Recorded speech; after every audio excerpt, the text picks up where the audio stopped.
नमस्कार। आज हम जम्मू और कश्मीर के उधमपुर जिले में एक जगह है रामनगर, उसकी थोड़ी पड़ताल कर रहे हैं। जी। कुछ जानकारी हाथ लगी है इसके इतिहास, कल्चर और हाँ, वहाँ की कुदरती खूबसूरती के बारे में। और एक दिलचस्प बात यह भी है कि ये जगह कभी पुराने बंडरालता राज्य की राजधानी हुआ करती थी। अच्छा, ये तो इंटरेस्टिंग है। हाँ, तो चलिए देखते हैं इन स्रोतों से क्या कुछ सामने आता है। सबसे पहले बात करते हैं रामनगर किले की। ये राजा सुचेत सिंह ने बनवाया था 1822 से 44 के बीच। जी, 19वीं सदी में। हाँ, कुद नदी के किनारे बना है।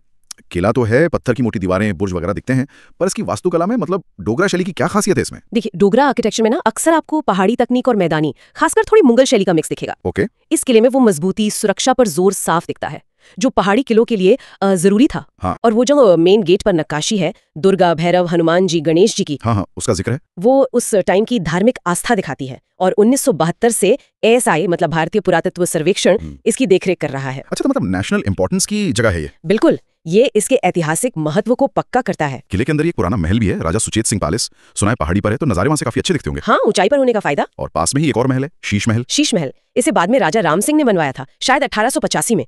नाम से लगता है इसमें शीशे का काम बहुत होगा। बिल्कुल बिल्कुल। शीश महल अपनी पेंटिंग्स और खासतौर पे जैसा नाम है, शीशों की सजावट के लिए बहुत मशहूर था। वाह। उस दौर की एक तरह से शानो शौकत का प्रतीक। और हाँ, किले के पास ही रानी की समाधि का भी जिक्र मिलता है। माना जाता है कि राजा सुचेत सिंह की पत्नी ने यहाँ सती किया था। ये जगह उस जमाने की कहानियों, वहाँ की सामाजिक रीतियों की झलक देती हैं। सही कहा। आज के हिसाब से सोचना मुश्किल है, पर ये इतिहास का हिस्सा है। ये इमारतें सिर्फ पत्थर नहीं, पूरी कहानी है। बिल्कुल, इतिहास तो है ही, लेकिन रामनगर धार्मिक तौर पर भी काफी अहम लगता है। हाँ, शहर के बीच में श्री नरसिंह जी महाराज का मंदिर है, कहते हैं काफी पुराना और फेमस है। जी। और नवरात्रों में पिंगला माता और चौथरा माता की यात्रा होती है, जिसमें अखंड ज्योति ले जाते हैं। ये अखंड ज्योति क्या होती है, थोड़ा बताएंगे? अखंड ज्योति का मतलब है एक ऐसी लौ, एक ऐसा दिया जिसे लगातार जलाए रखा जाता है बिना बुझने दिए। अच्छा। ये अटूट श्रद्धा और भक्ति का प्रतीक है। ऐसी यात्राएं जो है वो न सिर्फ लोगों की गहरी आस्था दिखाती है, बल्कि पूरे समुदाय को एक साथ लाती हैं। ये बात तो है। और सिर्फ यही नहीं, एक और जगह है बस्सी गांव में श्री पुरुषोत्तम धाम मंदिर। हाँ, उसका भी जिक्र है, रामनगर से थोड़ी दूर। वहाँ की मान्यता तो और भी अनोखी है। कहते हैं कि भगवान कृष्ण के बाल रूप की मूर्ति रंग बदलती है। क्या बात है, रंग बदलती है? हाँ, और ये भी कि वहाँ मांगी गई मुरादें पूरी होती हैं।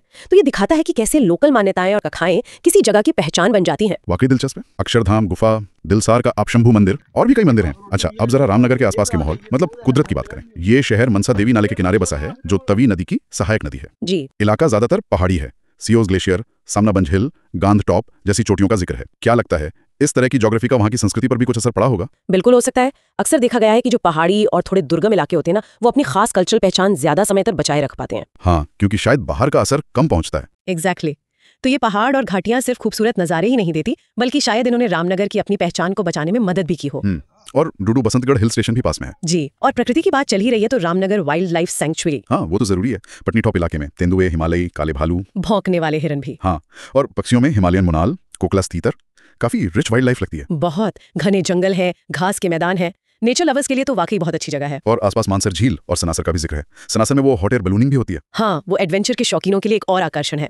तो मतलब ये पूरा एरिया सिर्फ इतिहास या धर्म ही नहीं, नेचर के हिसाब से भी बहुत रिच है। तो कुल मिलाकर अगर देखें, रामनगर वाकई में इतिहास जैसे किले और महल, आध्यात्मिकता, मंदिर और यात्राएं, और प्रकृति, पहाड़, जंगल, वन्यजीव, इन सब का एक अनोखा संगम है। सही कहा, हर पहलू में कुछ न कुछ खास है। हर कोने में जैसे कोई अलग कहानी या अलग अनुभव इंतजार कर रहा है। और यहीं पर एक सोचने वाली बात भी सामने आती है कि जब कोई समाज अपने ऐतिहासिक और अपने प्राकृतिक दोनों तरह के स्थलों को बचाने पर ध्यान देता है, तो ये उस समाज की अपनी प्राथमिकताओं, अपने मूल्यों के बारे में क्या बताता है? ये तो गहरा सवाल है। हाँ, रामनगर जैसी जगहों को समझना, उनकी पड़ताल करना, शायद हमें इंसान और उसके पर्यावरण के बीच का जो जटिल और खूबसूरत रिश्ता है, उसे बेहतर ढंग से जानने में मदद कर सकता है।